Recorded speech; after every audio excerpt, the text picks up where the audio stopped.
Jozi refuzon Loredanën me një qëndrim të ftohtë dhe të prerë, duke i bërë të qartë se mes tyre nuk mund të ketë asgjë më shumë.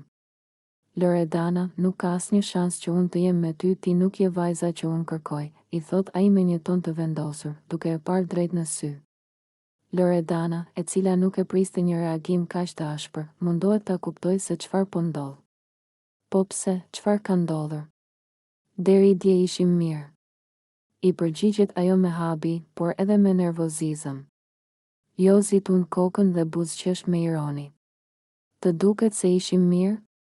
Ti gjithmonë përpiqesh të manipuloj situatat për të dalë e pastër, por unë nuk jam budalla.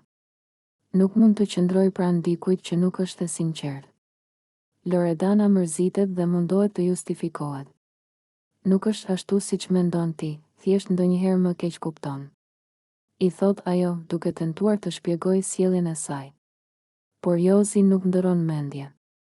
Nuk është punë keq kuptimi, Loredan. Unë të njoh mirë dhe e di që nuk je vajza e mirë që mundohesh të tregosh.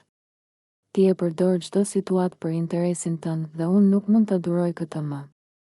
Atmosfera mes tyre bëhet e tensionuar. Loredana ndihet e lënduar nga fjalët e tij dhe përpiqet të ruajë qetësinë, por duket qartë se refuzimi i Jozit e ka prekur. Në rregull, nëse kështu mendon, nuk kam çfarë të them më, përgjigjet ajo me një ton të akull, duke u larguar me nerva. Ndërsa ajo largohet, Jozi merr një frymëmarrje të thellë dhe mërmërit për vete, më mirë vetëm se me dikë që luan lojra.